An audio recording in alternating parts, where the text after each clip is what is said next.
আসসালামু আলাইকুম everyone.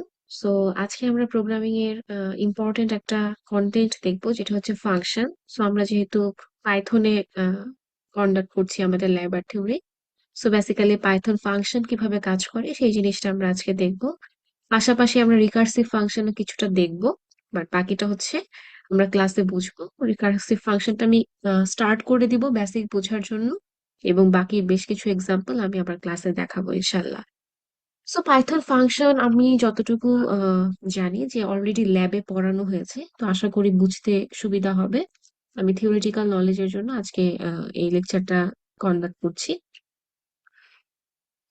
Lecture নিয়ে যদি কারো কোনো ইস্যুস থাকে পরবর্তীতে আমার সাথে যোগাযোগ করো, কোনো কিছু যদি বুঝতে অসুবিধা হয়। So first of all, function হচ্ছে খুবই গুরুত্বপূর্ণ একটা টপিক প্রোগ্রামিং এর ক্ষেত্রে। তো এটা আসলে কি করে আমাদেরকে আগে জানতে হবে যে ফাংশনের কাজটা কি। ফাংশনের কাজ হচ্ছে বেসিক্যালি বেশ কয়েকটা কাজ আছে, তার মাঝে মোস্ট ইম্পর্টেন্ট যেটা সেটা হচ্ছে কোড রিউজিবিলিটি। মানে একটা কোডের পোর্শন যাতে আমরা বারবার ইউজ করতে পারি, সেই জন্য আসলে ফাংশন নর্মালি আমরা ইউজ করি বা ফাংশন দিয়ে কাজ করি। মানে সেম কোড বারবার না লিখে আমরা যাতে ওই কোডটাকে রিইউজ করতে পারি, তাই হচ্ছে আমাদের ফাংশন ইউজ করা হয়। এছাড়া হচ্ছে আমরা বলতে পারি যে একটা কোডকে সুন্দর করে ওয়েল অর্গানাইজড করার জন্য ফাংশন ইউজ করা হয়। আবার হচ্ছে তোমাদের আহ মডিউলে ভাগ করার জন্য ফাংশন ইউজ করা হয়।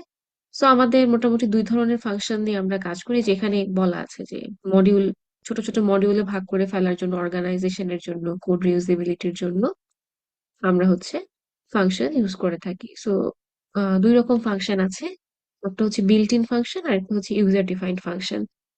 So built in function already তোমরা মানে নিজের অজান্তে ইউজ করেছো, যেমন প্রিন্ট। যেই ওয়ার্ড গুলার পরে এরকম ফার্স্ট ব্র্যাকেটের ওপেনিং আর ক্লোজিং থাকে, ওইটাই একটা ফাংশন। সো প্রিন্ট একটা ফাংশন, লেন একটা ফাংশন, ম্যাক্স ফাংশন। ম্যাক্স ফাংশনটা হচ্ছে ম্যাক্সিমাম ভ্যালুকে বের করে দেয়। এছাড়া আমরা আরো দেখেছি ইনপুটের পরেও আমরা ফার্স্ট ব্র্যাকেট দেই, ভিতরে হয়তো কিছু লিখি, সেই ইনপুট একটা ফাংশন। তারপর ক্লাসে হচ্ছে আমরা যখন লিস্ট পড়লাম তখন আমরা অ্যাপেন্ড ফাংশনটা দেখেছি। সো এরকম বেশ কিছু বিল্ট ইন ফাংশন আছে। এখন বিল্ট ইন ফাংশন গুলো ডিরেক্ট ইউজ করা যায়, তার মানে বিল্ট ইন ফাংশন কোথাও তোমাকে লিখতে হয় না, বা ওইটার কোডটা তোমাকে কোথাও করে আসতে হয় না। যেমন একটা লাইন বা হ্যালো ওয়ার্ল্ড এটা প্রিন্ট করার জন্য তুমি জাস্ট প্রিন্ট ফাংশনটা ইউজ করো। বাট প্রিন্ট ফাংশন কিভাবে কাজ করতেছে, কিভাবে আউটপুটটাকেও দেখাচ্ছে, সেটা আসলে তুমি জানো না। সেটা অলরেডি পাইথনের লাইব্রেরিতে অলরেডি ওটা লিখে দেয়া আছে। তো এই যে একটা ফাংশন কিভাবে কাজ করবে, এটা যে কোথাও একটা লিখে দেয়া আছে, এটাকে আমরা বলি হচ্ছে ফাংশনের ডেফিনেশন।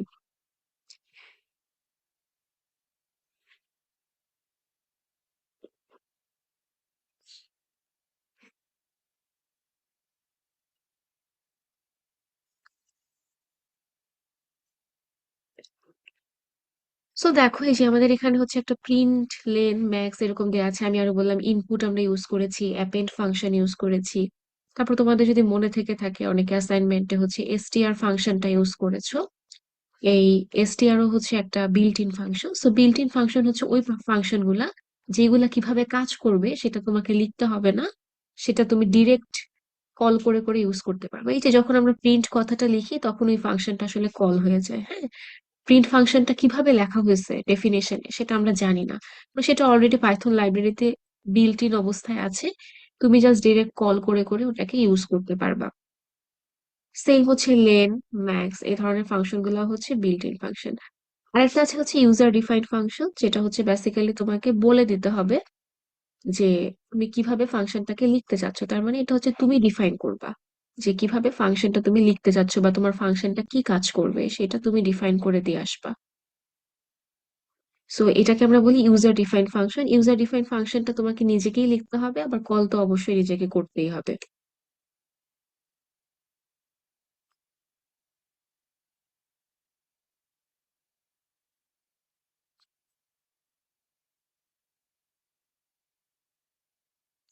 তোমার কথা বইলো না, আমি একটা লেকচার বানাচ্ছি তো। উম, আমি একটা লেকচার বানাচ্ছি, এর মধ্যে কথা বইলো না। হ্যাঁ, আমি একটা ইয়ে বানাচ্ছি। সো আমরা জানি যে ফাংশন কোড রিউজিবিলিটি বাড়ায় বা কোডটাকে যাতে বারবার আমরা রিইউজ করতে পারি সেটা এনশিওর করে। তো এখানে হচ্ছে আমরা for example C equal to A plus B লিখলাম। এখন কথা হচ্ছে যে এ প্লাস বি কি করছে, দুইটা নাম্বারকে অ্যাড করছে। এখন একটা কোডের তিন চার জায়গায় দুইটা নাম্বারকে অ্যাড করা দরকার হতে পারে, হ্যাঁ। ফর এক্সাম্পল সি এর ভিতরে তুমি এ প্লাস বি রেখেছো, পরবর্তীতে তুমি ডি নামের আরেকটা ভ্যারিয়েবলে সি প্লাস ই কে রাখলা, তারপরে পরবর্তীতে আবার পি নামের আরেকটা ভ্যারিয়েবলের ভিতরে ডিটাকে ইউজ করলা, প্লাস এক্স নামের আরেকটা ভ্যারিয়েবল দিয়ে কাজ করলা। এখন এখানে ইম্পর্টেন্ট ফ্যাক্টর দেখো যে তিনটা জায়গাতে কিন্তু দুইটা নাম্বারকে জাস্ট অ্যাডিশন করা হচ্ছে, বাট তুমি তিনবার অ্যাডিশনের কাজটা করছো। নর্মালি কোড লিখতে গেলে কিন্তু আসলে এরকম ভাবে করা লাগবে, তোমার যদি এরকম তিনটা অ্যাড পরপর করা লাগে ওটা তোমাকে তিনবারই লিখতে হবে। এটা আমরা দেখতে পাচ্ছি যে প্রত্যেকটা জায়গায় যেহেতু দুইটা নাম্বারই সামেশন করা হচ্ছে, তাহলে এটাকে আমরা কি করতে পারি যাতে একটা পোর্শন ইউজ করে এই তিনটা কাজই হয়ে যায়, আমরা সেই কাজটা করি ফাংশন দিয়ে। মানে তুমি অ্যাডিশনের কাজটা একবারই করবা দুইটা নাম্বারের জন্য, এবং এই একটা কাজকে বারবার কল করবা, কল করে করে সেম প্রসিডিউরটা রিপিট হবে এবং তিনবার হচ্ছে যোগের কাজটা হবে। So এই যে যোগের কাজটাকে আমরা তিনবার ইউজ করছি, এটাই হচ্ছে আমাদের কোড রিউজিবিলিটি। হ্যাঁ, যে তুমি সেম কাজ বারবার করছো, বাট সেম ফাংশনকে ইউজ করে করছো, বারবার জিনিসটা লিখতে হচ্ছে না। আচ্ছা, সো আমাদের ফাংশনের দুইটা পার্ট থাকে, হ্যাঁ। একটা হচ্ছে ফাংশন ডিফাইন করতে হয়, যেটা বললাম যে তোমার ফাংশনটা কিভাবে কাজ করবে সেটা বলে দিতে হবে এবং সেটাকে কোথাও একটা জায়গায় কল করতে হবে। কল না করলে কিন্তু ওই ফাংশনের কোনো কাজ নেই। তুমি একটা ফাংশন ডিফাইন করে রেখে আসছো বা তুমি কোনো কোথাও কল করো নাই, তাহলে ওই ফাংশনটা কিন্তু কোথাও ইউজ হচ্ছে না। একটা ফাংশন তখন ইউজ হবে যখন তুমি ওইটাকে কল করবে। আবার কল করতে গেলে ফাংশনটা কোথাও না কোথাও ডিফাইন করা থাকতে হবে। হ্যাঁ, যেমন তুমি একটা ফাংশন কল করলে বাট ওই ফাংশনটা কোথাও ডিফাইন করা নাই, তাহলে কিন্তু তোমার ওই কল করাটা এরর দিবে, কোনো রকম কাজে আসবে না। আচ্ছা,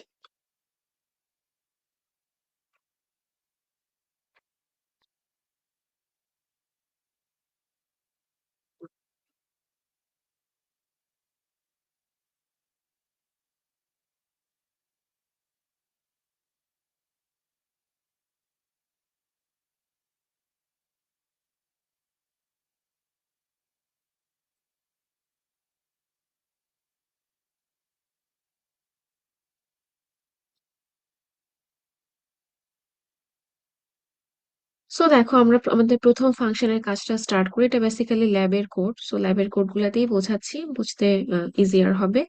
সো এখানে দেখো আমরা একটা ফাংশন ডিফাইন করেছি, এখন ডেফিনেশনের পার্ট কতটুকু। ফাংশন ডিফাইন করা হয়েছে এই দুই লাইনে।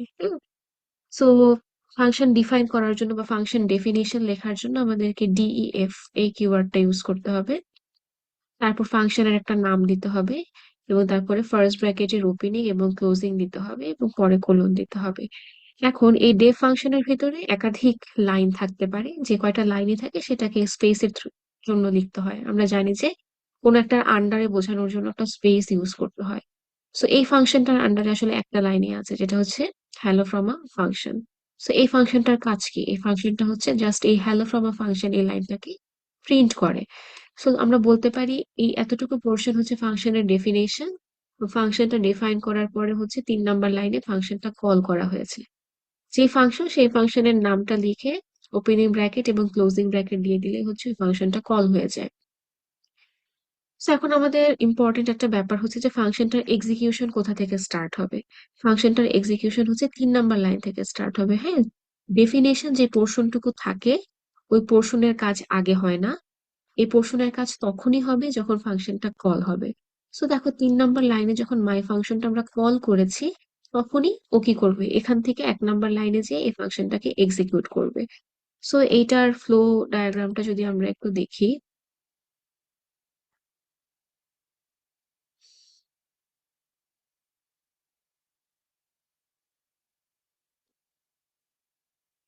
যেমন ধরো এটা দেখতে দেখলে হচ্ছে বুঝতে সহজ হবে।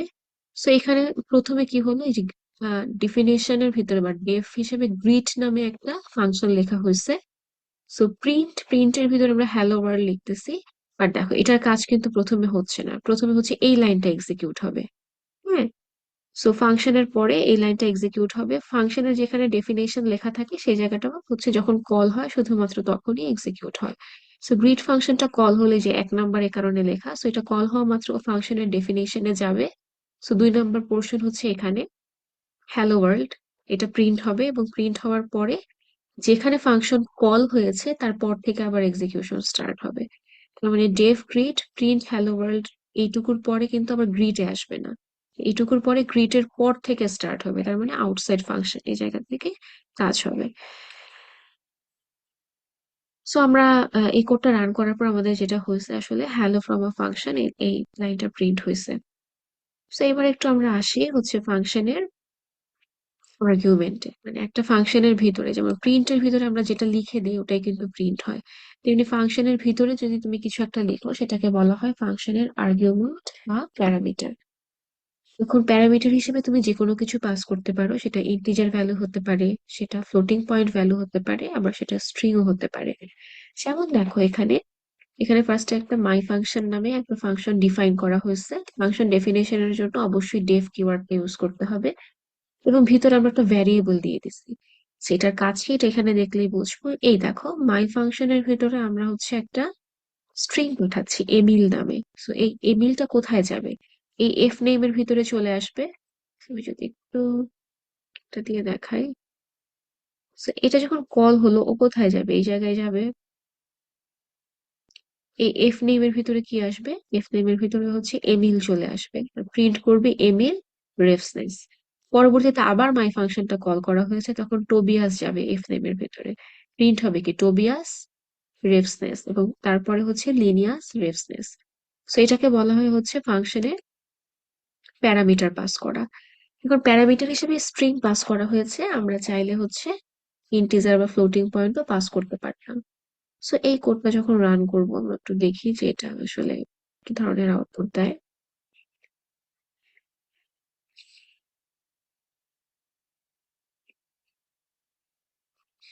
সো এই যে এমিল রেফসনেস, টোবিয়াস রেফসনেস আর হচ্ছে লিনাস রেফসনেস।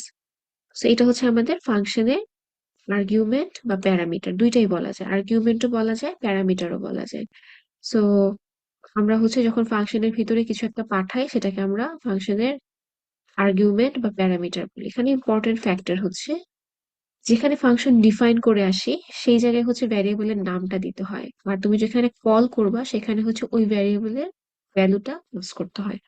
তার মানে ফাংশন ডেফিনেশন যেখানে থাকবে সেখানে এই ফার্স্ট ব্র্যাকেটের ভিতরে দিব ভ্যারিয়েবলটার নাম, যেখানে কল করব ওখানে দিব ভ্যালু। যেমন এফ নেমের ভ্যালু কিন্তু হচ্ছে এমিল, পরবর্তীতে এফ নেমের ভ্যালু হচ্ছে টোবিয়াস, এফ নেমের ভ্যালু হচ্ছে লিনাস। এখন আমরা এখানে স্ট্রিং পাস করছি, আমি যদি ফর এক্সাম্পল এখানে 5.4 পাস করতাম নর্মাল একটা ফ্লোটিং পয়েন্ট, তাহলে কিন্তু এফ নেমের ভিতরে 5.4ই যেত আর কি।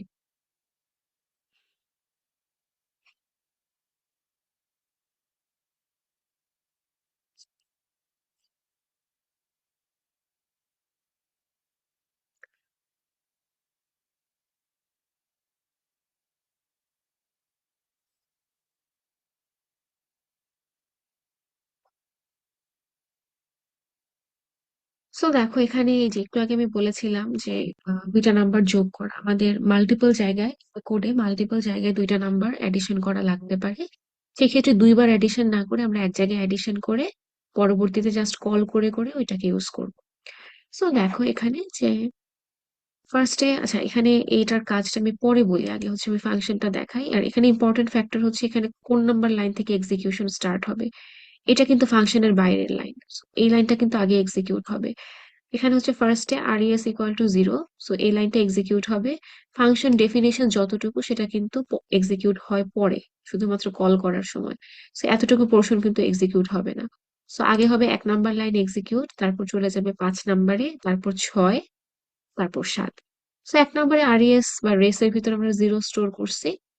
এবার দেখো 5 নাম্বার লাইনে চলে আসলো, অ্যাড নাম্বারস নামে আমরা একটা ফাংশন ডিক্লেয়ার করলাম এবং এটার ভিতরে আমরা প্যারামিটার হিসেবে 5,4 কে পাস করে দিলাম। মানে তুমি মাল্টিপল ভ্যালুকে প্যারামিটার হিসেবে পাস করতে পারো, দুইটা তিনটা সো অন, এরকম যে কয়টা দরকার পাস করতে পারি। এখন অ্যাড নাম্বারস নামে আমরা যে ফাংশন কল করেছি, আমাদের সেই ফাংশনের ডেফিনেশন অবশ্যই থাকতে হবে। সো ফাংশনের ডেফিনেশনটা উপরে আছে। সো দেখো যে আমরা নাম ওয়ান এর ভিতরে 5 চলে যাবে, নাম টু এর ভিতরে তো সমস্যা।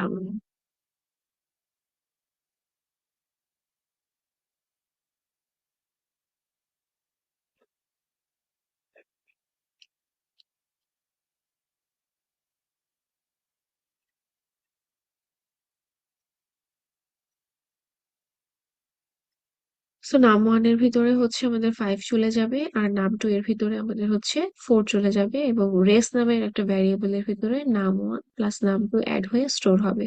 সো 5 প্লাস 4 হচ্ছে 9। সো 9 স্টোর হলো, এবং আমরা প্রিন্ট করছি সেই রেস নামের ভ্যারিয়েবলটাকে। এবং দেখো আমরা পরবর্তীতে আবার কি করেছি, আবার ওই ফাংশনটাকে কল করেছি এবং এখানে 10 আর 3 কে অ্যাড করছি। আচ্ছা, এখানে ব্যাপার হচ্ছে এখানে দুইবার ফাংশন কল হয়েছে এবং দুইবার ডিফারেন্ট ডিফারেন্ট ভ্যালু দিয়ে হচ্ছে আমরা কাজ করেছি। সো এইটুকু বলার সময় আমি আরেকটা ব্যাপার একটু ক্লিয়ার করি, যে লোকাল ভ্যারিয়েবল আর গ্লোবাল ভ্যারিয়েবল। ফাংশনের বাইরে যে ভ্যারিয়েবল গুলা থাকে সেটা হচ্ছে গ্লোবাল ভ্যারিয়েবল, আর ফাংশনের ভিতরে যে ভ্যারিয়েবল গুলা থাকে সেটা হচ্ছে লোকাল ভ্যারিয়েবল। সো ফাংশনের ভিতরে এই যে রেস নামের যে ভ্যারিয়েবলটা, এইটার কাজ, এটা হচ্ছে লোকাল ভ্যারিয়েবল, যেহেতু এটা ফাংশনের ভিতরে। ফাংশনের ভিতরে যদি তুমি কোনো ভ্যারিয়েবল নিয়ে কাজ করো, সেটার স্কোপ বা সেটার কাজ শুধুমাত্র ওই ফাংশনের ভিতর পর্যন্তই সীমাবদ্ধ, তার বাইরে কিন্তু এটার কোনো অস্তিত্ব নাই। এই জন্য আমি দেখাচ্ছি যে দেখো দুইটার নামই কিন্তু race, race equal to 0। So তুমি যখন অ্যাড করছো 5 আর 4, 10 আর 3, তখন কিন্তু এখানে যে রেসের ভিতরে একবার হচ্ছে 9 স্টোর হচ্ছে, একবার 13 স্টোর হচ্ছে। বাট ফাইনালি তুমি যখন রেস প্রিন্ট করতেছো তখন কিন্তু 0ই প্রিন্ট হচ্ছে। এটার রিজন হচ্ছে এই ফাংশনের ভিতরে রেসের কাজ ছিল। এটা মানে এটা হচ্ছে লোকাল ভ্যারিয়েবল হিসেবে কাজ করতেছে। সো লোকাল ভ্যারিয়েবল ফাংশনের বাইরে আসবে না। দ্যাটস ওয়াই ফাংশনের বাইরে হচ্ছে এই যে ফাংশনের বাইরে যেটা থাকে সেটা হচ্ছে গ্লোবাল, ভিতরে যেটা থাকে সেটা হচ্ছে লোকাল। সো ফাংশনের বাইরে যে ভ্যারিয়েবলটা সেটাই প্রিন্ট হয়েছে, মানে তুমি প্রিন্টটা বাইরে করছো, এবং এটা হচ্ছে গ্লোবাল। সো এই যে রেসের ভিতরে একবার 9 স্টোর হলো, একবার হচ্ছে 13 স্টোর হলো, এটার কাজ শুধুমাত্র এই ফাংশনের এতটুকু পর্যন্তই। সো এটার বাইরে ও আর কোনো ওর আর কোনো অস্তিত্ব নাই। দ্যাটস ওয়াই আমরা যখন রেস প্রিন্ট করি তখন হচ্ছে বাইরে যেটা ডিক্লেয়ার করছে ওইটার ভ্যালু দেখায়। দেখো তুমি এখান থেকে যদি রেসটা কেটে দাও, তাহলে দেখো এখানে একটা এরর দেখাচ্ছে যে রেস ইজ নট ডিফাইন্ড। কেন? কারণ তুমি রেসকে বাইরে কোথাও ডিক্লেয়ার করো নাই, ডিক্লেয়ার করছো সেটা ফাংশনের ভিতরে। ফাংশনের ভিতরে কোনো ভ্যারিয়েবল ডিক্লেয়ার করলে ওটার কাজ ওই ফাংশনের ভিতর পর্যন্তই থাকে, তার বাইরে কিন্তু আর আসতে পারে না। So আমি প্রিন্ট করতেছি ফাংশনের বাইরে রেসকে, ও কিন্তু এটাকে আর অ্যাক্সেস করতে পারবে না। সো ফাংশনের ভিতরে যে ভ্যারিয়েবল সেটাকে আমরা বলি লোকাল ভ্যারিয়েবল, আর ফাংশনের বাইরে যে ভ্যারিয়েবল সেটা হচ্ছে গ্লোবাল ভ্যারিয়েবল। সেম নামে থাকতে পারে, যে রেস ইকুয়াল টু সেম নামেই লিখছিলাম। সো এই রেস ইকুয়াল টু 0টা হচ্ছে গ্লোবাল, যেহেতু ফাংশনের বাইরে, আর এই রেসটা হচ্ছে যেহেতু ফাংশনের ভিতরে, সেটা হচ্ছে লোকাল। আশা করি ক্লিয়ার হয়েছে গ্লোবাল ভ্যারিয়েবল আর লোকাল ভ্যারিয়েবলের কনসেপ্ট। সো এখানে সেম কাজ, সেম টাইপ কাজই করা হয়েছে, যে এখানে আমরা একটা ইকুয়েশন ফর্ম করছি, যেখানে হচ্ছে দুইটা নাম্বার আমরা মাল্টিপ্লাই করে আর একটা নাম্বার যোগ করেছি, এবং আহ এই নাম্বার গুলো হচ্ছে আমরা ইউজার ইনপুট দিয়েছি। সেই কোডটা দেখলে বোঝা যাচ্ছে আসলে কি হচ্ছে, যে আমরা এবিসি এর ভিতরে তিনটা নাম্বারকে ইনপুট নিলাম এবং ইকুয়েশন ফাংশনের ভিতরে এই তিনটা নাম্বারকে পাস করে দিলাম। সো এ ইকুয়াল টু বেসিক্যালি আমরা 20 দিয়েছিলাম, বি ইকুয়াল টু হচ্ছে 4 দিয়েছিলাম, আর সি ইকুয়াল টু হচ্ছে 10 দিয়েছিলাম। আচ্ছা, এখানে একটা ইম্পর্টেন্ট কথা হচ্ছে এই এর ভিতরে যে ভ্যালুটা আছে সেই ভ্যালুটা হচ্ছে নাম ওয়ান এর ভিতরে যাবে, বিটা হচ্ছে নাম টু তে যাবে, আর সিটা হচ্ছে নাম থ্রি তে যাবে। এখন তুমি যদি এখানে নাম ওয়ান, নাম থ্রি নামে ভ্যারিয়েবল দিতা, সেটাও দিতে পারো, কোনো সমস্যা নেই। তার মানে ফাংশন যেখানে কল হচ্ছে সেখানকার নাম, এখানকার নাম একই হতে পারে আবার ডিফারেন্ট হতে পারে। একই হলেও কোনো প্রবলেম নাই, ডিফারেন্ট হলেও কোনো প্রবলেম নাই। তবে একটা জিনিস খেয়াল রাখতে হবে যে সিকোয়েন্সটা খুব বেশি গুরুত্বপূর্ণ। যে ফর এক্সাম্পল তুমি দুইটা ফ্লোটিং পয়েন্ট ভ্যালু আর তিন নাম্বারটা হচ্ছে ইন্টিজার দিলা, যে এ আর বি এর ভিতরে দিলা ফ্লোটিং পয়েন্ট আর সি তে দিলা ইন্টিজার। তাহলে নাম ওয়ান এর ভিতরে ফ্লোটিং পয়েন্টই যাবে, নাম টু এর ভিতরেও ফ্লোটিং পয়েন্ট যাবে, আর সি এর ভিতরে বা নাম 3 এর ভিতরে হচ্ছে আমাদের ইন্টিজার যাবে। সো যেই অর্ডারে আমরা পাঠাচ্ছি সেই অর্ডারেই কিন্তু এখানে কি হবে, অ্যাডাপ্ট হবে, বা সেই অর্ডারেই হচ্ছে আমাদের ফাংশনের ভিতরে যাবে। অর্ডারটা কিন্তু খুব বেশি পরিমাণে ইম্পর্টেন্ট। ধরো তুমি এ বি সি, হ্যাঁ, সি কিন্তু কখনো নাম 1 এর ভিতরে যাবে না, সি অবশ্যই নাম 3 এর ভিতরেই যাবে। সো এই অর্ডারটা এখানে সেম ওয়েতেই ক্যাপচার হবে। আচ্ছা, আরেকটা কথা আমি বলি নাই যে ইকুয়েশন, সরি, ফাংশনের নামগুলা কিভাবে লিখতে হয়। ফাংশনের নামের ক্ষেত্রে খুব গুরুত্বপূর্ণ বিষয় হচ্ছে যে ভ্যারিয়েবলের নামের রুলস গুলা মনে রাখা। একটা ফাংশনের নাম অনেক কিছু হতে পারে। একটু আগে আমরা দেখলাম যে আমরা অ্যাড নাম্বারস নামে একটা ফাংশন লিখেছি, এর আগে মাই ফাংশন লিখেছি, এখানে আবার যেটা করেছি ইকিউএম নামে একটা ফাংশন লিখেছি। তো ফাংশনের নাম লেখার সময় কি কি জিনিস মাথায় রাখতে হবে, তো ভ্যারিয়েবলের নাম লেখার সময় যে যে রুলস গুলো আমরা শিখেছিলাম সেম রুলস ফাংশনের ক্ষেত্রে আমাদের অ্যাপ্লাই হবে। যেমন ধরো, আমরা ফাংশনের নাম ডিজিট দিয়ে স্টার্ট করতে পারবো না, upper case lower case mix করা যাবে, আবার কি স্পেস দেওয়া যাবে না, হ্যাঁ, তারপর হচ্ছে কোনো রকম স্পেশাল ক্যারেক্টার ইউজ করা যাবে না, তারপর কি কোনো রকম কিওয়ার্ড, যেমন ডেফ হচ্ছে একটা কিওয়ার্ড, এই কিওয়ার্ডকে ফাংশনের নাম হিসেবে ইউজ করা যাবে না, হ্যাঁ। তো এগুলো আমাদের মনে রাখতে হবে যে যে ওয়ার্ড গুলো অলরেডি পাইথনের কিওয়ার্ড সেগুলাকে আমরা ফাংশনের নাম হিসেবে ইউজ করতে পারবো না। মোট কথা হচ্ছে ভ্যারিয়েবলের নামের জন্য, নাম লেখার জন্য যা যা রুলস অ্যাপ্লাই হতো, ফাংশনের নাম লেখার জন্য সেম একই রুলস অ্যাপ্লাই হবে।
ওকে, এবার আমরা একটু রিটার্ন টাইপ নিয়ে দেখি। রিটার্ন টাইপ হচ্ছে বেসিক্যালি কখন লাগে। রিটার্ন টাইপ হচ্ছে যে কোনো একটা ভ্যারিয়েবলে, কোনো একটা ফাংশনের ভ্যালুটাকে যদি আমরা স্টোর করে রাখতে চাই কল করার সময়, তখন বেসিক্যালি আমাদের রিটার্ন টাইপটা লাগে। নর্মালি এতক্ষণ আমরা যে কাজগুলো করছি সেখানে হচ্ছে একটা কম্পিউটেশন হয়েছে, সেটা যোগ বিয়োগ গুণ ভাগ বা যে কোনো কিছু হতে পারে, প্রিন্টিং, তারপর সেটা জাস্ট আমরা প্রিন্ট করছি। বাট এখানে কিন্তু কোনো কিছু আমরা কোনো একটা মানে রিটার্ন করি নাই। বেসিক্যালি এইটাতেও একটা রিটার্ন আছে যেটা হচ্ছে ভয়েড। ভয়েড বলতে নাথিং, হ্যাঁ, কোনো কিছুই রিটার্ন করে না। কোনো কিছু রিটার্ন না করা মানে ভয়েড রিটার্ন করা আর কি। আর এখন আমরা দেখবো যে কিভাবে আসলে রিটার্ন টাইপ ইউজ করা যায়। ফর এক্সাম্পল হচ্ছে আমরা একটা ফাংশন এখানে লিখছি ফাইন্ড স্কোয়ার নামে, যেটা হচ্ছে কোনো একটা ভ্যালু, স্কোয়ার ভ্যালুটাকে প্রডিউস করবে। তো এখানে তোমরা দেখেই বুঝতে পারছো এই কোডটা এক্সিকিউট হওয়া স্টার্ট হবে 6 নাম্বার লাইন থেকে, কারণ আমরা জানি যে ডেফিনেশন যেটুকু পোর্শন থাকে ওইটুকু প্রথমে এক্সিকিউট হয় না। তো আমাদের 6 নাম্বার লাইনে আছে square equal to find square. তো ফাইন্ড স্কোয়ার পাওয়ার সাথে সাথে ও দেখবে যে এই নামে কোনো ফাংশন আছে কিনা। ও দেখবে যে এই নামে অলরেডি ফাংশন লিখে দেওয়া আছে এবং এই 3টা চলে যাবে নামের ভিতরে। তো রেজাল্ট ইকুয়াল টু নাম ইন্টু নাম, তার মানে 3 × 3 9। এই 9 ভ্যালুটা রেজাল্ট নামের ভ্যারিয়েবলে স্টোর হইলো। এখন যদি আমরা আগের মতো বা আগের প্রসিডিউরে করতাম, আমরা এই লাইনটা লিখতাম না, তাই না? এই লাইনটা লিখতাম না। তো এই লাইনটা না লিখে নর্মালি হচ্ছে এই লাইনটাও লিখতাম, আর এখানে কি করতাম বলো?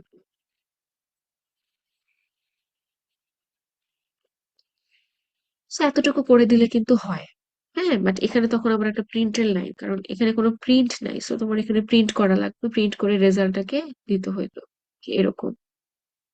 সো এই কাজটা যেটা করতেছে বেসিক্যালি স্কোয়ার 9ই প্রিন্ট করতেছে। সো এটাই এখন আমরা রিটার্ন টাইপ ইউজ করে করব। সো রিটার্ন টাইপ ইউজ করে দেখো যে আমরা রেজাল্টের ভিতরে যে ভ্যালুটাকে পাচ্ছি সেটাকে রিটার্ন করতেছি। রিটার্ন সবসময় কোনো একটা ভ্যালু হয়। তো তুমি যে রেজাল্টটা প্রডিউস করবা সেটা যে কোনো রেজাল্ট হতে পারে, হ্যাঁ। ধরো দুইটা তিনটা ভ্যালুর মধ্যে তুমি ম্যাক্সিমাম ভ্যালুটা বের করছো, আমরা দেখেছিলাম যে আমরা ইফেলস ইউজ করে ম্যাক্সিমাম ভ্যালুটাকে বের করি। তো সেটাকে আমরা কি করতে পারতাম, ওই ম্যাক্সিমাম ভ্যালুটাকে রিটার্ন করা যেতে পারে। রিটার্ন সবসময় একটা স্পেসিফিক ভ্যালু হবে। সো এখানে রিটার্ন করলো, এবং রিটার্ন করে যে ভ্যালুটা থাকবে সেটা কোথায় ক্যাপচার হবে, স্কোয়ার নামের ভ্যারিয়েবলের ভিতরে। সো এই স্কোয়ার নামের ভ্যারিয়েবলের ভিতরে স্টোর করার জন্যই কিন্তু আসলে রিটার্নটা লেগেছে। ঠিক আছে। ফর এক্সাম্পল, আমরা যদি শুধু ফাইন্ড স্কোয়ার লিখতাম তাহলে কিন্তু রিটার্ন করার কোনো দরকার ছিল না। বাট আমরা যেহেতু একটা ভ্যারিয়েবলে ফাংশনের ভ্যালুটাকে স্টোর করতে চাচ্ছি, তাই আমরা এখানে রিটার্ন টাইপটা দিব। এখানে ইম্পর্টেন্ট ফ্যাক্টর হচ্ছে এই ফাংশন দিয়ে যে রেজাল্টটা প্রডিউস হবে সেই রেজাল্টটাই হচ্ছে এই ভ্যারিয়েবলে স্টোর হবে। সো দেখো এখানে 3 পাঠিয়েছিলাম, সো 9 আসছিল। রিটার্ন রেজাল্ট মানে এই রেজাল্টের ভিতরে এখন 9 আছে। তো এই রেজাল্টটাই কোথায় চলে আসবে, এই রেজাল্টটাই এই স্কোয়ার নামের ভ্যারিয়েবলে স্টোর হয়ে যাবে। তো তখন যখন তুমি প্রিন্ট করবা স্কোয়ারটা, তুমি সেটা দেখতে পাবা। তো এটা বলা হয় যে রিটার্ন টাইপ ফাংশনে থাকতে পারে। নর্মালি দেখবা যে ম্যাক্সিমাম ফাংশনে রিটার্ন টাইপ আছে বা রিটার্ন করছে কিছু একটা।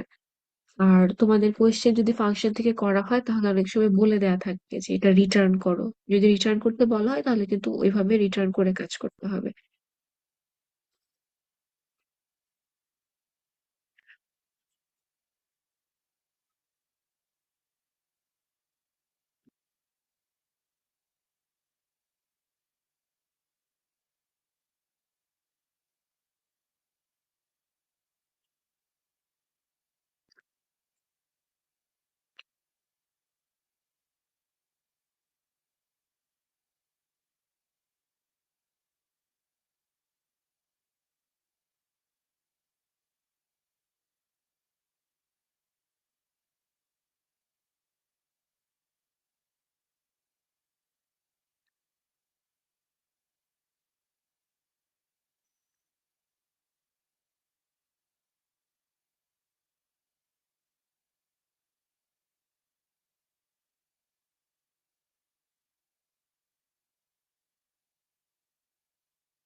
তো দেখো এখানে আমরা আরেকটা আবার হচ্ছে এই যে এডিশনের কাজ কিন্তু একটু আগে আমরা কি করেছিলাম, নর্মালি এরকম করে করেছিলাম, তাই না? এবার হচ্ছে আমরা এডিশনের কাজটা একটা ফাংশন ইউজ করে, রিটার্ন টাইপ ইউজ করে করব। সো দেখো আমরা বলেছি যে আমরা যখন কোন একটা ফাংশনের ভিতরে রিটার্ন করি ভ্যালুকে, তখন ওই ভ্যালুটা কোন একটা ভ্যারিয়েবলে ক্যাপচার হয়। দ্যাটস ওয়াই একটু আগে কিন্তু জাস্ট এতটুকু পোর্শন লিখতেছিলাম, কারণ কিছু রিটার্ন করতেছিল না তখন। বাট এখন যেহেতু একটা ভ্যারিয়েবলের ভিতরে ভ্যালু ক্যাপচার হচ্ছে বা রিটার্ন হচ্ছে, দ্যাটস ওয়াই এটাকে আমরা একটা ভ্যালুতে স্টোর করব। সো দেখো a equal to add number. So add numbers ফাংশনে যাই, 5 আর 4, এখানে 5 আসলো, এখানে 4 আসলো। রেস ইকুয়াল টু 5 + 4 মানে কত, 9। রিটার্ন করতেছে কি স্যার, 9। এখন যেটা রিটার্ন করবে সেটা এতে স্টোর হলো। তার মানে এই ফাংশন দিয়ে কম্পিউটেড রেজাল্ট যেটাই আসে সবসময় যোগ হবে তা না। অনেক বড় একটা ইকুয়েশন থাকতে পারে, বা বললাম তো ধরো ইফ এলস দিয়ে তুমি ম্যাক্সিমাম মিনিমাম বের করতেছো, ধরো মিনিমাম ভ্যালুটা রিটার্ন করা লাগতে পারে। তো সেটাই হচ্ছে আমাদের এখানে স্টোর হইলো। তারপর প্রিন্ট করতেছো সামওয়ান এটাকে পরে প্রিন্ট করে দিচ্ছ। নর্মালি দেখা যায় কি, যখন আমরা রিটার্ন টাইপ ইউজ করি, এটা নর্মালি, এটা কিন্তু কোনো আসলে ফিক্সড বা স্ট্রিক্ট রুল না। যখন আমরা রিটার্ন টাইপ দিয়ে কাজ করি তখন দেখা যায় যে ফাইনাল রেজাল্টটা প্রিন্ট করি হচ্ছে ফাংশনের বাহিরে। আর যখন কি করি, নর্মালি কোনো কিছু রিটার্ন করি না, তখন জাস্ট ফাংশনের ভিতরে প্রিন্ট করে দেই। ঠিক আছে।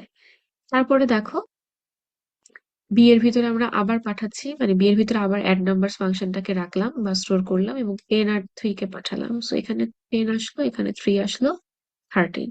সো এবার হচ্ছে সাম 2 তে প্রিন্ট হলো হচ্ছে 13। আচ্ছা।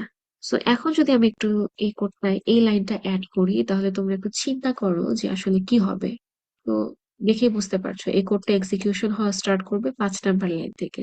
এর ভিতরে অ্যাড নাম্বার 5,4 পাঠাচ্ছি। সো 5 এখানে যাবে, 4 এখানে যাবে। তারপরে দেখো ফাংশনের ভিতরে একটা প্রিন্টের লাইন আছে। তাহলে আমাদের কি হবে স্যার বলতো? প্রথমে হচ্ছে আমাদের নাম ওয়ানটা প্রিন্ট হবে, তার মানে প্রথমে 5 প্রিন্ট হবে, তারপর 5 + 4 অ্যাড হয়ে রিটার্ন করবে রেস, তারপরে হচ্ছে সেটা এতে ক্যাপচার হবে, তারপর কি হবে, প্রিন্ট হবে সাম ওয়ান হচ্ছে 9, তারপর আবার হচ্ছে বি, বি এর ভিতরে অ্যাড নাম্বারস রাখছি এবং সেখানে 10 আর 3 কে পাঠাচ্ছি, সো 10 আর 3 যাবে, আবার প্রিন্ট হচ্ছে নাম ওয়ান, তো নাম ওয়ানের ভিতরে এখন আছে হচ্ছে 10, ঠিক আছে? সো সেই 10টা প্রিন্ট হবে। সো আমি একটু লিখে দেখাই যে প্রথমবারে কি হচ্ছে। প্রথমবার এখানে যাচ্ছে হচ্ছে 5 4, বাট এই ফাংশনের ভিতরে একটা প্রিন্টের লাইন আছে, সো নাম ওয়ান হচ্ছে 5 প্রিন্ট হইলো, 5 প্রিন্ট হলো, রেস ওয়ান এর ভিতরে স্টোর হলো 5 + 4 যেটা হচ্ছে 9, রিটার্ন করতেছে 9, এই 9টা এই এ ভ্যারিয়েবলের ভিতরে স্টোর হলো, যেহেতু এই ফাংশনের রেজাল্টটা এখানে আসবে। সো আমাদের সাম ওয়ান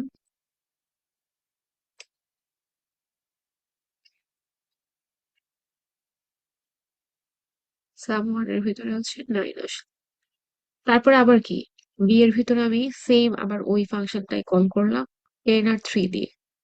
সো এখন হচ্ছে আমাদের এই নাম ওয়ানের ভিতরে চলে গেছে হচ্ছে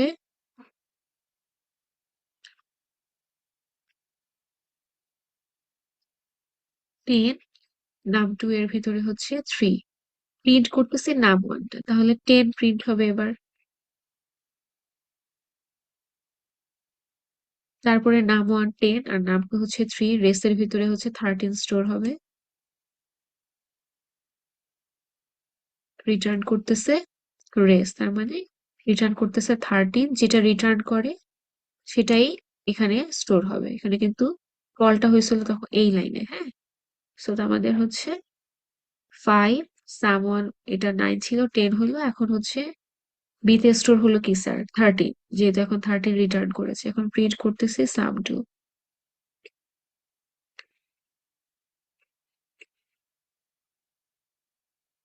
সাম2 হচ্ছে 13, এটার রেজাল্ট বা আউটপুট আসলে এরকম আসবে।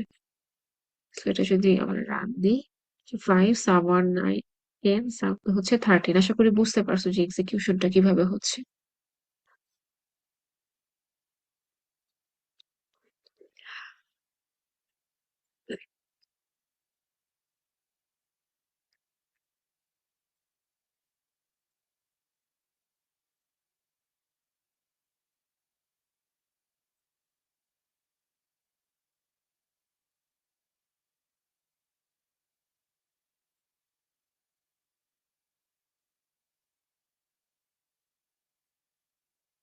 আচ্ছা, এখানে মাল্টি ফাংশনের একটা এক্সাম্পল দেওয়া আছে। মাল্টি ফাংশন বলতে দেখো এখানে মাল্টিপল ফাংশন ফার্স্টে ডিফাইন করা হয়েছে এবং মাল্টিপল ফাংশনই হচ্ছে কল করা হয়েছে।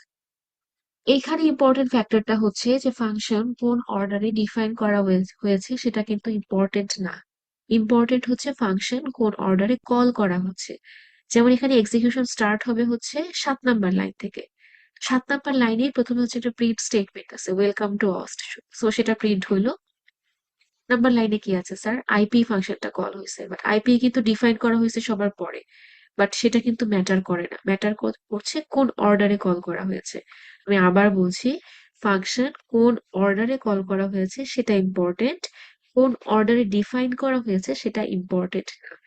যে অর্ডারে ডিফাইন করা থাকুক, কল করবা যে অর্ডারে, ও সেভাবে খুঁজে বের করে রেজাল্ট প্রডিউস করবে।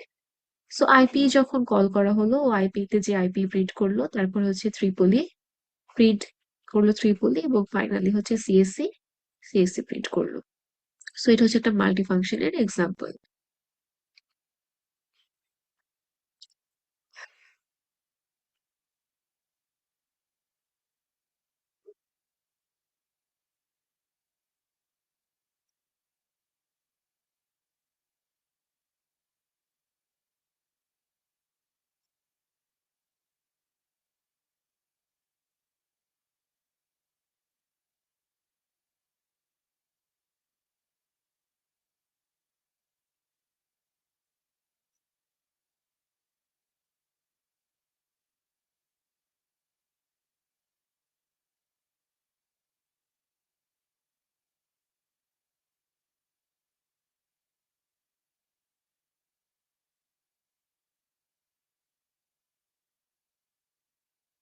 এবার স্যার আমরা আরেকটা মাল্টিফাংশনাল এক্সাম্পল দেখি। সো এই কোডটা দেখে বুঝতে পারতেছো 9 নম্বর লাইন থেকে এক্সিকিউশন স্টার্ট হবে। প্রথমে পেলো হচ্ছে ত্রিপলি। সো ত্রিপলির জন্য এখন এখানে ইম্পর্টেন্ট দেখো, ত্রিপলিতে গেল, হ্যাঁ, ডেফিনেশন ফাংশন ডেফিনেশনে যে প্রিন্ট করলো ত্রিপলি। ত্রিপলি প্রিন্ট করার পরে এই ফাংশনের ভিতরে আরেকটা ফাংশন কল হয়েছে। এটা কিন্তু করা যায়, মানে একটা ফাংশনের ভিতরে তুমি আরেকটা ফাংশনকে কল করতে পারবা। সো এই ফাংশনের ভিতরে শুধু একটা কেন, মাল্টিপল ফাংশনকেও তুমি অন্য ফাংশনের ভিতরে কল করতে পারবা। যেমন এখানে সিএসসি এর পরে তুমি চাইলে আইপিএ কেও কল করতে পারবা। তো যেহেতু সিএসসি পেয়েছি, সিএসসি তে যাবে, সিএসসি প্রিন্ট করবে, প্রিন্ট করে আবার এখানে ব্যাক করবে। ব্যাক করার পরে কি করবে স্যার, এটার কাজ তো শেষ। তারপর প্রিন্ট করবে ওয়েলকাম টু অস্ট, এবং তারপরে আবার আইপি তে যাবে। ঠিক আছে। তো দেখো প্রথমে ট্রিপলিতে যাবে, মানে ইলেকট্রিক্যাল যেটা, সেখানে যে হচ্ছে আবার সিএসসি তে যাবে, কারণ সিএসসি ফাংশনটা কল হয়েছে। সিএসসি, তারপরে হচ্ছে প্রিন্ট করবে ওয়েলকাম টু অস, কারণ সিএসসি এর পরে কিন্তু কাজ শেষ, এখানে আর কোনো কিছু নাই। তো আমরা জানি যে একটা ফাংশন ডেফিনেশন শেষ হয়ে গেলে ফাংশন যেখানে কল হয়েছিল তারপর থেকে আবার এক্সিকিউশন স্টার্ট হয়। সো 9 নম্বর লাইনে কল হয়েছিল, সো কল হওয়ার পর এখানে চলে আসছে, মানে সিএসসি কল হয়ে গেছে, তারপরে তো আর কিছু নাই। সো আমরা আবার এখানে ব্যাক করব ওয়েলকাম টু অস্ট, তো ফাইনালি হচ্ছে আইপি। তোমরা যেটা বাসায় করতে পারো, এই সিএসসি এর ভিতরে আবার আরেকটা ফাংশন কল করতে পারো আইপি, হ্যাঁ, মানে এক একটার ভিতরে মাল্টিপল ফাংশন কল করে দেখতে পারো রেজাল্ট কিরকম আসে, বা ওইটা একটু অ্যানালাইসিস করবা যে কোনটার পর কোনটা কল হচ্ছে। এগুলো কিন্তু আউটপুট জেনারেশনের জন্য খুব ইম্পর্টেন্ট, যে কোন অর্ডারে আউটপুট জেনারেশন হচ্ছে এটা কিন্তু বুঝতে পারতে হবে। একটা ফাংশনের ভিতরে কিন্তু আরেকটা ফাংশন কল হতে পারে, ওইটার আন্ডারে আবার আরেকটা ফাংশন থাকতে পারে। সেরকম যদি একটার ভিতরে আরেকটা ফাংশন কল হয়, কোন অর্ডারে এক্সিকিউশন হচ্ছে সেটা কিন্তু তোমাকে অ্যানালাইসিস করতে পারতে হবে বা বুঝতে পারতে হবে। আচ্ছা, এবার আমরা একটু, যে আমি একটু আগে যে লোকাল আর গ্লোবাল ভ্যারিয়েবলের কথা বলছিলাম ওইটার একটা এক্সাম্পল এখানে আছে। দেখো যে টোটাল নামের একটা ভ্যারিয়েবলের ভিতরে আমরা জিরো স্টোর করছি। So আমাদের 1 নম্বর লাইন থেকে এক্সিকিউশন স্টার্ট হবে, বাট 1 নম্বর লাইনের পরে কিন্তু 2 নম্বর লাইন এক্সিকিউট হবে না, 1 নম্বরের পর চলে আসবে 7 নম্বর লাইন। কারণ এই যে ডেফ পাওয়া মাত্র এটাকে আর এক্সিকিউট করবে না, এটা তখনই এক্সিকিউট হবে যখন এই ফাংশনটা কল হবে। সো দেখো এই 7 নম্বর লাইনে কল হয়ে গেছে 10, 20। সো আর্গুমেন্ট ওয়ান এর ভিতরে যাবে 10, আর্গুমেন্ট টু এর ভিতরে যাবে 20। টোটাল হচ্ছে 10 + 20 30, এবং প্রিন্ট করে দিলাম inside the function local total. So local টোটালটা কিন্তু স্যার 30, যেটা প্রডিউস হয়েছে সেটাই রিটার্ন করলাম, যদিও এখানে রিটার্নের কোনো কাজ নাই, কারণ তুমি কোথাও কিন্তু আর স্টোর করো নাই। যেমন আরেকটা ভ্যারিয়েবলের ভিতরে কিন্তু আমরা স্টোর করি নাই। না করলে এখানে রিটার্ন দিয়ে না কাজ করলেও চলতো, বাট করলেও প্রবলেম নেই। বাট এই টোটাল ভ্যালুটা কোথাও ক্যাপচার হয় নাই। সো দেখো সাব এখানে প্রিন্ট হইলো, এবং পরবর্তীতে প্রিন্ট করলাম কি outside the global, outside the function global total. Global টোটালটা কিন্তু স্টিল জিরোই আসছে। সো ফাংশনের বাইরে যে ভ্যারিয়েবলটা থাকে সেটা হচ্ছে গ্লোবাল ভ্যারিয়েবল, ফাংশনের ভিতরে যে ভ্যারিয়েবল থাকে সেটা হচ্ছে লোকাল ভ্যারিয়েবল। সেম নামেও থাকতে পারে, সেম নামে থাকলেও এই যে এখানে সেম নাম রেখে দেখালাম যে ভিতরের এই টোটালের ভ্যালু হচ্ছে 30, আর বাইরের টোটালের ভ্যালু কিন্তু 0। ঠিক আছে।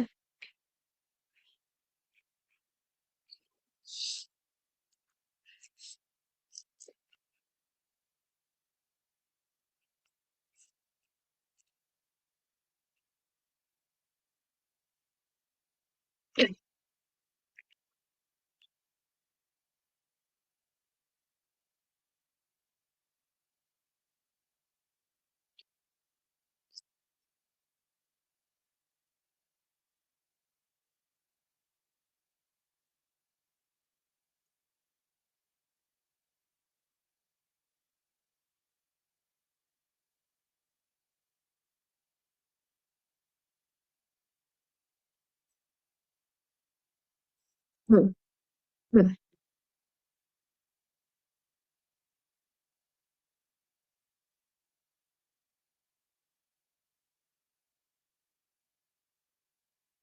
হুম, হুম।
হুম।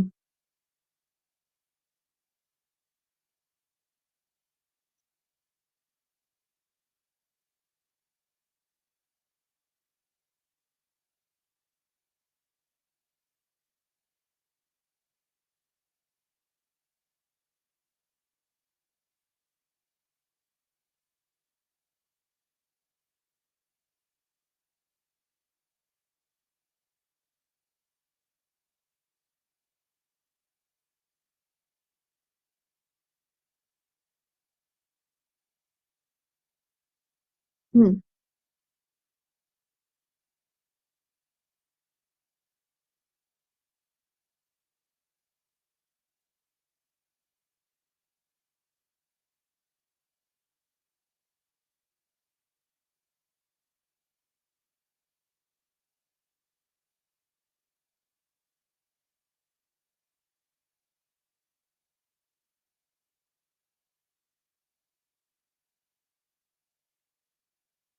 স্যার, আমরা এখন যে টপিকটা দেখবো সেটা হচ্ছে function argument with default value.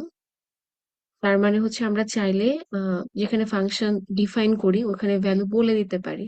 So এটা যদি একটু কোডে দেখি, দেখো অ্যাড নাম্বারস নামে একটা ফাংশন আমরা ডিফাইন করছি এবং আমরা এখানে বলে দিছি a = 7, b = 8। সো এটা বলে দিলে কি সুবিধা হয় সেটা একটু আমাদেরকে দেখতে হবে। ঠিক আছে। সো দেখো আমাদের এক্সিকিউশন শুরু হবে এখান থেকে অ্যাড নাম্বারস 2, 3। সো আমরা যখন ফাংশন কল করি তখন যখন এরকম আর কি প্যারামিটার পাস করি ওইটাই কিন্তু যাবে। তার মানে এর ভিতরে কিন্তু 2 স্টোর হবে, বি এর ভিতরে 3 স্টোর হবে। তুমি যদিও বলে দিছো, বাট তুমি যখন যখন কল করবা, কল করে ভ্যালু দিয়ে দিবা, তখন কিন্তু আগের ভ্যালু আপডেট হয়ে যাবে, মানে আগের ভ্যালু ক্লিয়ার হয়ে নতুন ভ্যালুটা স্টোর হবে। সো এই লাইনের পরে এর ভিতরে চলে যাবে হচ্ছে 2, আর বি এর ভিতরে চলে যাবে 8। সো সরি, এর ভিতরে চলে যাবে 2, বি এর ভিতরে হচ্ছে 3। তার মানে sum = a+b, যেটা হচ্ছে 5। সো প্রিন্ট করলে 5 আসবে। 7 নম্বর লাইনে যেটা হয়েছে দেখো, সেম ফাংশনটাই কল করা হয়েছে, বাট আমরা এখানে শুধু a এর ভ্যালু 2 বলে দিছি, a = 2। ঠিক আছে। তুমি যদি একটা ভ্যালু পাঠাতে চাও, যে তুমি জাস্ট একটা ভ্যালু বলে দিবা আর একটা বলবা না, তখন কিন্তু তোমাকে লিখে দিতে হবে যে কোনটার ভ্যালু তুমি বলতে চাচ্ছ। সো a = 2 তুমি বলে দিছো। সো এর ভিতরে চলে যাবে হচ্ছে 2। এখন বি এর ভিতরে কি থাকবে, যেটা ছিল আগের ওইটাই থাকবে। ঠিক আছে। সো এখন হচ্ছে 2 আর 8 অ্যাড হয়ে হচ্ছে 10 প্রিন্ট হবে। এবং 9 নম্বর লাইনে দেখো তুমি কোনোটাই বলো নাই, এও বলো নাই, বিও বলো নাই। এ বি যদি না বলে দাও, তাহলে যেটা হবে স্যার, যেটা ছিল ডিফল্ট হিসেবে সেইটাই অ্যাড হবে। তো এটাতে সুবিধা কি পাচ্ছি, ফর এক্সাম্পল তুমি যদি এখানে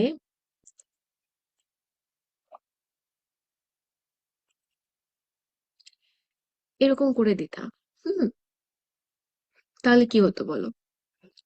আনতে তাহলে দেখতে বা বুঝতে সুবিধা হবে। এখানে একটা কি হবে, এরর আসবে, কারণ তুমি a এর ভ্যালু 2 বলে দিছো, বি এর ভ্যালু কিন্তু বলো নাই। হ্যাঁ।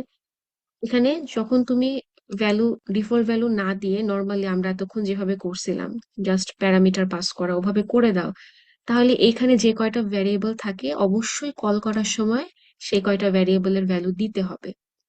আবারও বলছি, যদি ডিফল্ট ভ্যালু আমরা সেট না করি বা এই অর্ডারে ফাংশনটাকে আমরা ডিফাইন করি, যে দুইটা প্যারামিটার, যে কয়টা প্যারামিটার দিয়েছি আমাকে অবশ্যই সে কয়টা প্যারামিটার পাস করতে হবে। দ্যাটস ওয়াই দেখো sum = 5 কিন্তু আসছে, কারণ তুমি এখানে দুইটা প্যারামিটার পাস করছো।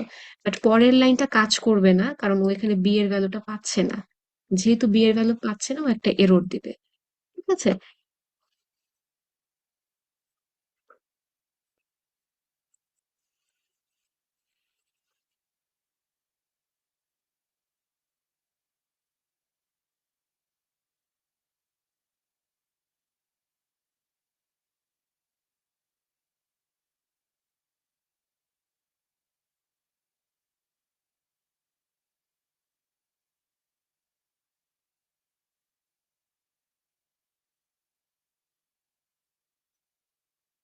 ওকে স্যার, এখন একটু দেখো যে আমরা এখানে একটু আপডেট করেছি, আমরা a = 2 এভাবে বলে দেওয়া যায়। তুমি 2, 3ও লিখতে পারতে আগের মতো, বা হচ্ছে ভ্যারিয়েবল লিখে এরকম করে বলে দেওয়া যায় যে a = 2, b = 3। সো এখনো কি আসছে, সাম ইকুয়াল টু 5 আসছে, বাট এই জায়গায় যেও ঝামেলা করতেছে। হ্যাঁ, কারণ ও হচ্ছে এখানে এ আর বি এর ভ্যালু পাচ্ছে না। সো আমরা যদি এইভাবে ফাংশন লিখি যেখানে হচ্ছে জাস্ট প্যারামিটার কমা কমা দিয়ে লিখে দেয়া, তাহলে কিন্তু অবশ্যই সেই কয়টা প্যারামিটারের ভ্যালু যখন ফাংশন কল করি তখন দিতে হবে, আদারওয়াইজ কিন্তু এরর দিবে। আর তুমি যদি এখানে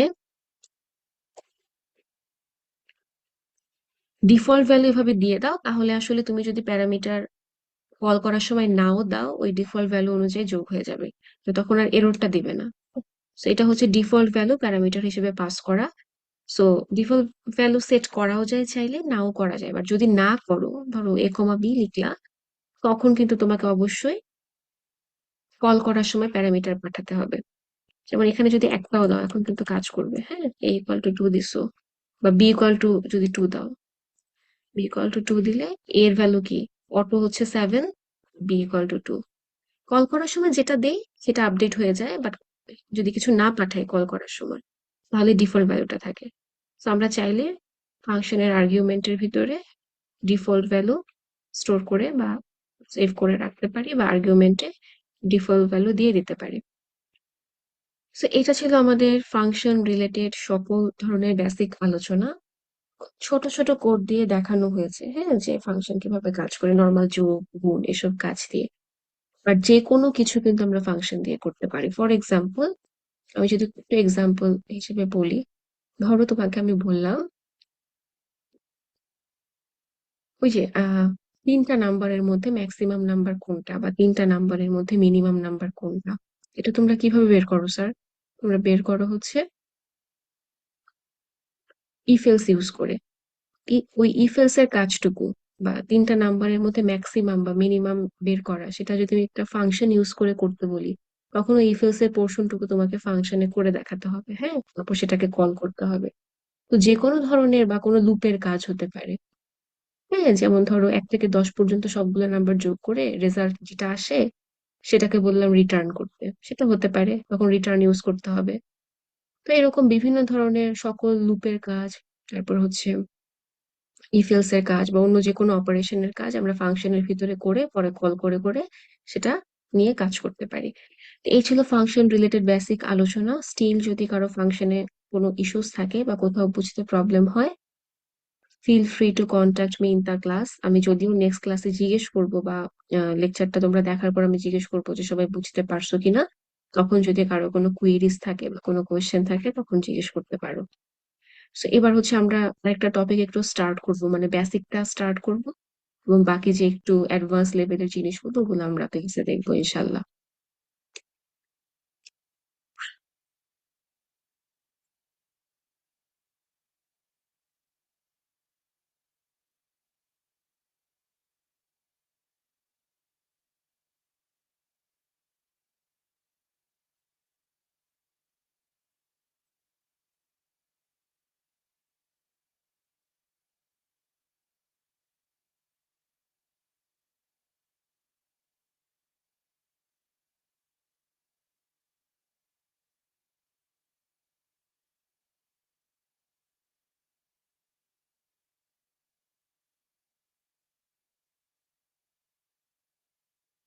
তো দেখো, আমরা এখন যে টপিকটা দেখবো সেটা হচ্ছে পাইথন রিকারশন।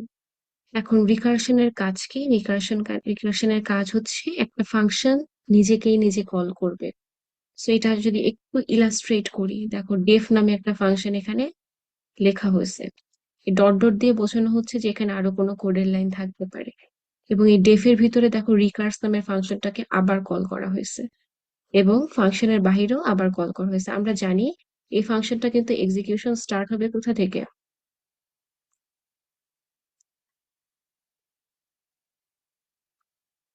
এই ফাংশনটা এখান থেকে কাজ স্টার্ট করবে। সো রিকার্স নামের ফাংশনটা যখন কল হচ্ছে, ও কোথায় যাবে? এখান থেকে অবশ্যই এটা ডেফিনেশনে যাবে, এবং এটা ডেফিনেশনে যে ও ভিতরে দেখবে ও নিজেকেই নিজে আবার কল করছে। সো এটা যখন কল হবে সেখান থেকে ও আবার এখানে যাবে ডেফিনেশনে, এবং আবার যখন গেল তখন আবার কি ওটার ভিতরে পাবে রিকার্স। তো প্রতিবারই যখন ও কি করছে, নিজেকেই নিজে কল করতেছে, এবং কল করে ও দেখতে পাচ্ছে ওই ফাংশন যেখানে ডিফাইন করা সেখানে আবার নিজেকেই কল করছে। তো এটা কিন্তু একটা ইনফাইনাইট টাইম পর্যন্ত চলতে থাকার কথা। সো রিকার্সিভ ফাংশন গুলা কিন্তু বেসিক্যালি কোনো রকম কন্ডিশন ছাড়া যদি তুমি লিখো, এটা কিন্তু আজীবন চলতে থাকে, কারণ নিজেকেই নিজে কল করতে থাকা মানে কি, প্রতিবারই ওই ফাংশন কল হয়, কল করে নিজেকে পায় ওই নামটা, সো ওইটা নিয়ে আবার ডেফিনেশনে যায়, আবার এখানে ভিতরে নিজেকে পায়। সো এটা হচ্ছে কন্টিনিউয়াস টাইমে চলতে থাকে। দ্যাটস ওয়াই আমাদের এই জিনিসটাকে স্টপ করতে হবে, মানে আমরা তো আসলে ইনফাইনাইট টাইম পর্যন্ত একটা ফাংশন এরকম চলবে, এটা তো হতে পারে না। দ্যাটস ওয়াই এখানে একটা স্টপিং কন্ডিশন থাকে, মানে বেস কন্ডিশন থাকে, একটা হচ্ছে টার্মিনেটিং কন্ডিশন থাকে, বা বেস কেস আর টার্মিনেটিং কেস। সো আমরা যদি এখানে এটা একটু দেখি, এটা দেখলে আমরা হয়তো ইজিলি আরো বুঝতে পারবো। দেখো এখানে কোডটা আছে, এটা যদি আমরা একটু যেখানে কোড করেছি ওখানে চলে যাই।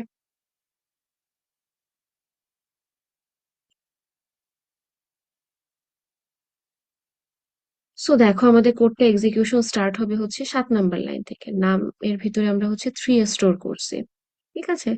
3 স্টোর করে দেখো প্রিন্ট করলাম কি, দ্য ফ্যাক্টোরিয়াল অফ নাম, ফ্যাক্টোরিয়াল অফ 3 ইজ, এই নামের ভিতরে 3 ইজ, প্রিন্টের ভিতরে ফাংশনটা কল হয়েছে স্যার, এটাও কিন্তু করা যায়। প্রিন্ট ফাংশনের ভিতরে আমরা জানি যে একটা ফাংশনের ভিতরে আরেকটা ফাংশনকে কল করাই যায়, তোমরা একটু আগেই দেখছো।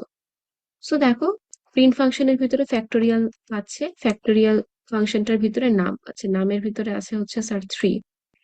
এখন ফ্যাক্টোরিয়াল ফাংশনটা কোথাও ডিফাইন করা থাকতে হবে, ডিফাইন করার জন্য আমরা চলে যাচ্ছি, দেখলাম এখানে ডিফাইন করা আছে। এখন স্যার তোমরাই বলো, এক্স এর ভিতরে আছে কত স্যার, 3। আচ্ছা, এটা হচ্ছে আমাদের টার্মিনেটিং কন্ডিশন, হ্যাঁ, ইফ এক্স ইকুয়াল ইকুয়াল 1, আর এলসটা হচ্ছে বেস কন্ডিশন। সো দেখো কোনটা ট্রু হচ্ছে, ফ্যাক্টোরিয়াল বা সরি রিকারশন কিন্তু কোনো লুপের কাজ না, হ্যাঁ, এটা হচ্ছে জাস্ট ইফ এলস এর কাজ এবং নিজেকেই নিজে কল করার কাজ। একটা ইফ এলস এর ব্লক থাকে এবং নিজেকে নিজে কল করার একটা ব্যাপার থাকে, নিজেকে নিজে কল করবে বাট অপেক্ষাকৃত ছোট প্যারামিটার দিয়ে। ছোট প্যারামিটার কি, এটা বোঝাচ্ছি, আগে দেখো যে এটা কোন কন্ডিশনটাকে মিট করছে। এক্স ইকুয়াল টু যদি 3 হয়, তাহলে ইফ কন্ডিশন তো ট্রু হচ্ছে না, এলস কন্ডিশনটা ট্রু হচ্ছে। রিটার্ন করছে কি sir, x into factorial x-1। এখন এক্স ইকুয়াল টু হচ্ছে 3,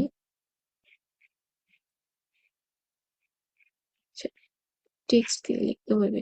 আচ্ছা, 3 ইন্টু ফ্যাক্টোরিয়াল 3-1, তাই না?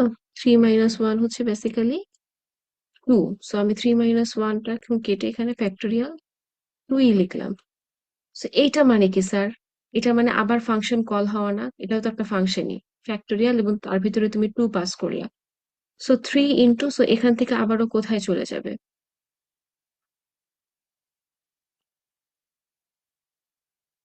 আবারও হচ্ছে এখান থেকে এই জায়গাতেই চলে গেল। হ্যাঁ, এখন এক্স এর ভিতরে কত আছে, এই যে 2 পাঠিয়েছো। তো আমি যদি এটাকে একটু ইরেজ করে 2 লিখি,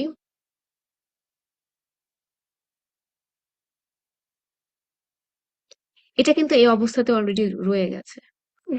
সো 2 হলে দেখো এখন এক্স ইকুয়াল ইকুয়াল স্টিল এই কন্ডিশন ট্রু হচ্ছে না, এলস, এলস এর ভিতরে যাবে। সো এক্স হচ্ছে x into factorial x-1, so 3 তো আগের মতো রয়েই গেছে। এই ফ্যাক্টোরিয়াল 2 এর পোর্শন কতটুকু, এই ফ্যাক্টোরিয়াল 2 এর পোর্শন হচ্ছে এটা। So এখানে এক্স এর ভ্যালু হচ্ছে 2, আর ফ্যাক্টোরিয়াল x-1 যেখানে হচ্ছে তোমার কি থাকবে, 2-1 মানে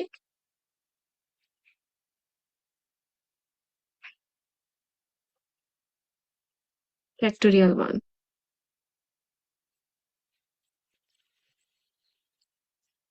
সো ফ্যাক্টোরিয়াল 1 যদি হয়, স্টিল এটা একটা ফাংশন, আবার কল হবে, আবার কল হয়ে সে আগের মতো কোথায় যাবে স্যার, সে এখানেই গেল। বাট এখন হচ্ছে এক্স এর ভিতরে আছে হচ্ছে 1, তাই না, কারণ এই যে ফ্যাক্টোরিয়াল 1। সো 1 গেল। সো এখন দেখ, এখন কিন্তু ইফ ট্রু হচ্ছে। সো এক্স ইকুয়াল ইকুয়াল 1 হলে রিটার্ন করছে 1। রিটার্ন 1 মানে এই ফ্যাক্টোরিয়াল 1 এর ভ্যালু হচ্ছে 1। So 3 into 2 into 1, basically result হচ্ছে 6। তার মানে আমরা কোনো একটা নাম্বারের ফ্যাক্টোরিয়াল এভাবে পেতে পারি। তো এই ইফ এক্স ইকুয়াল ইকুয়াল যদি ওয়ান, এই কন্ডিশনটা না থাকতো এই জিনিস কিন্তু আজীবন চলতে থাকতো। দ্যাটস একটা স্টপিং কন্ডিশন লাগে, মানে যখন এক্স ইকুয়াল ইকুয়াল ওয়ান হচ্ছে রিটার্ন ওয়ান করে দিচ্ছে। সবসময় রিটার্ন ওয়ান করবে এরকম না, রিটার্ন অন্য অনেক কিছু করতে পারে, আমরা হয়তো আরো কয়েকটা এক্সাম্পল ক্লাসে দেখবো। সো এটা কি, এটা বেসিক্যালি ফ্যাক্টরিয়াল বের করা তো লুপ দিয়েও আমরা করতে পারি, তাই না? প্রোডাক্ট বের করি যে 5 গুণ, 4 গুণ, 3 গুণ, মানে ধরো 1 থেকে 10 পর্যন্ত সবগুলো নাম্বারের গুণফল যদি আমরা বের করতে চাই, আমরা লুপ দিয়ে করেছি এতদিন। সেম কাজ কিন্তু রিকারশন দিয়েও করা যায়। ইভেন হচ্ছে তোমরা যে সামেশন গুলো বের করেছো, সিরিজের সাম, ধরো অড নাম্বারের সাম, ইভেন নাম্বারের সাম, বা আমরা যে ধরো ফ্র্যাকশন ভ্যালু গুলার মানে সিরিজের সাম বের করেছি, এই সব কিছুই রিকারশন দিয়ে করা যায়। রিকারশন কিন্তু কোনো লুপ না, বাট স্টিল ও নিজেকে নিজে কল করার মাধ্যমে লুপের মতো করে একটা স্ট্রাকচার ক্রিয়েট করছে। ঠিক আছে, রিকারশনের সুবিধা অসুবিধাগুলো আমরা একটু দেখবো, বাট তুমি দেখো যে কোডটা একটু ছোট হয়। ফার্স্ট অফ অল এটাই হচ্ছে 1 নম্বর সুবিধা, যে রিকারশনে কোডটা হচ্ছে ছোট হয়ে যায় বা কম লিখতে হয়। রিকারশন বোঝাটা একটু ডিফিকাল্ট। ঠিক আছে, যে তুমি এই কন্ডিশনটা কিভাবে লিখবা সেটা সবসময় আসলে হয়তো একটু বুঝতে, মানে যারা মানে বিগিনার প্রোগ্রামিং করছো তাদের জন্য হয়তো একটু ডিফিকাল্ট লাগবে প্রথমে। প্রপার প্র্যাকটিস থাকলে আশা করি এই জিনিসগুলো তোমরা ইনশাল্লাহ খুব তাড়াতাড়ি বুঝে যাবা।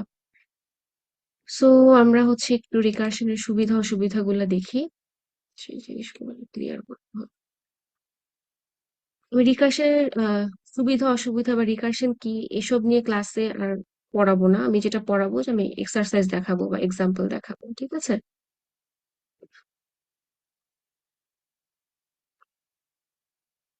সো দেখো, ইন্ট্রোডাকশন টু রিকারশন। সো একটা হচ্ছে বেস কেস। বেস কেস হচ্ছে the condition under which the recursion ends, মানে যেই কন্ডিশনে হচ্ছে রিকারশনটা থামবে, এটাকে স্টপিং কেসও বলা হয়, অনেক সময় আবার টার্মিনেটিং কেসও বলা হয়। আর একটা হচ্ছে রিকার্সিভ কেস। রিকার্সিভ কেস হচ্ছে যেমন এটার জন্য হচ্ছে এলস এর পোর্শনটুকু ছিল রিকার্সিভ কেস, আর ইফ এর পোর্শনটুকু ছিল হচ্ছে বেস কেস বা টার্মিনেটিং কেস বা স্টপিং কেস, যেটাই বলো। সো দুইটা কেস থাকে, একটা হচ্ছে বেস কেস আর একটা হচ্ছে রিকার্সিভ কেস। রিকার্সিভ কেসটাই বেসিক্যালি লুপের মতো করে কাজ করে, মানে নিজেকে নিজে কল করতে থাকে। সেইখানে যে একটু আগে যেটা বলছিলাম স্যার, যে নিজেকে নিজে কল করবে বাট অপেক্ষাকৃত ছোট ভ্যালু দিয়ে। যেমন দেখো এখানে যে ফ্যাক্টোরিয়াল এক্স, ও যখন ভিতরে নিজেকেই নিজে মানে এই ফাংশনটাই যখন আবার কল হয়েছে, তখন কি করছে স্যার? x-1, হ্যাঁ, অপেক্ষাকৃত ছোট ভ্যালু দিয়ে কল হয়েছে। সো রিকার্শনে কিন্তু এটা একটা ইম্পর্টেন্ট ব্যাপার, যে একটা ফাংশন নিজেকে নিজে কল করবে তো অবশ্যই, বাট অপেক্ষাকৃত ছোট ভ্যালু দিয়ে কল করবে, সমান না, ছোট ভ্যালু দিয়ে কল করে। ঠিক আছে, সবসময় x-1 হবে ব্যাপারটা এরকম না, অন্য কিছু হতে পারে, বাট এটার তুলনায় কম থাকবে হবে আর কি, এটার তুলনায় ছোট হবে। x-2 থাকতে পারে, যেমন তুমি যখন অড নাম্বার বা ইভেন নাম্বারের সামেশন বের করবে তখন তো আসলে 1, 3, 5 এরকম করে কাজ করতে হবে, তখন আসলে x-2 এরকম ইউজ করতে হবে আর কি। তো এইরকম কয়েকটা কোড আমি আরো ক্লাসে দেখাবো ইনশাল্লাহ। সো দেখো এখানে কিছু এক্সাম্পল দেয়া আছে। এই যে recursion can often be replaced by iteration বা লুপ, আমি যেটা বললাম যে রিকারশন দিয়ে আমরা যে সিরিজের সাম বের করি, বা এই যে একটু আগে ফ্যাক্টরিয়াল দেখালাম, আর অনেক ফিবোনাকি সিরিজও করা যায়। সবই যে যে যে কাজগুলো করা যায় সেগুলো কিন্তু লুপ দিয়েও করা যায়। ঠিক আছে, এখানে ইম্পর্টেন্ট ফ্যাক্টর হচ্ছে আমরা লুপের থ্রুতে যে কাজগুলো করে আসছি বা করেছি, সেই সব কাজগুলাই হচ্ছে রিকারশনের থ্রুতে করা যাবে। এখানে কিছু অ্যাডভান্টেজের কথা বলা আছে, অ্যাডভান্টেজের কথা অ্যাবের ম্যাটেরিয়ালেও বলা আছে। সো 1 নম্বর অ্যাডভান্টেজ হচ্ছে কোডটাকে ক্লিন দেখা যায় এবং এলিগেন্ট লাগে, মানে ছোট হয়ে যায় তো কোডটা রিকারশনে, কারণ ইফ এলস দুইটা কন্ডিশন দিয়ে তুমি কাজ করে ফেলতে পারছো, দ্যাটস ওয়াই কোডটা হচ্ছে ক্লিন আর এলিগেন্ট থাকে। Complex task can be broken into simpler sub programs using recursion. এই যে একটু আগে আমরা দেখলাম যে আস্তে আস্তে কমে যাচ্ছে ভ্যালু, তার মানে সাব প্রোগ্রামে ভাগ হয়ে যাচ্ছে। দেন হচ্ছে sequence generation is easier with recursion than using some nested iteration. Nested ইটারেশনের কিছু কাজ রিকারশন দিয়ে করা যায় এবং রিকারশন দিয়ে করাটা তখন ইজিয়ার। বাট ডিসঅ্যাডভান্টেজ আছে হচ্ছে, যেটা বলছে যে রিকারশনের পেছনের লজিকটা বোঝাটা একটু কঠিন, যেটা তোমরা হয়তো অলরেডি বুঝতে পারছো যে এখানে উম যে এই কন্ডিশনটা, হ্যাঁ, এটা তো ইজি জিনিস ছিল, বাট অন্যান্য গুলা কিভাবে হবে, মানে এই যে কেসটা রিকার্সিভ কেস, এটা কিভাবে লিখবো সেটা বের করাটা অনেক সময় একটু ডিফিকাল্ট হয়ে যায়। দেন হচ্ছে তোমার রিকার্সিভ কলস আর এক্সপেন্সিভ। এক্সপেন্সিভ বলতে এটার কমপ্লেক্সিটি এটা একটু বেশি লাগে, মানে রিকার্সিভ বা রিকার্শন দিয়ে প্রবলেম সলভ করতে সিপিইউ, হ্যাঁ, সিপিইউ হচ্ছে প্রসেসিং টাইম বেশি লাগে এবং সেটা একটু মেমোরিও বেশি নেয়।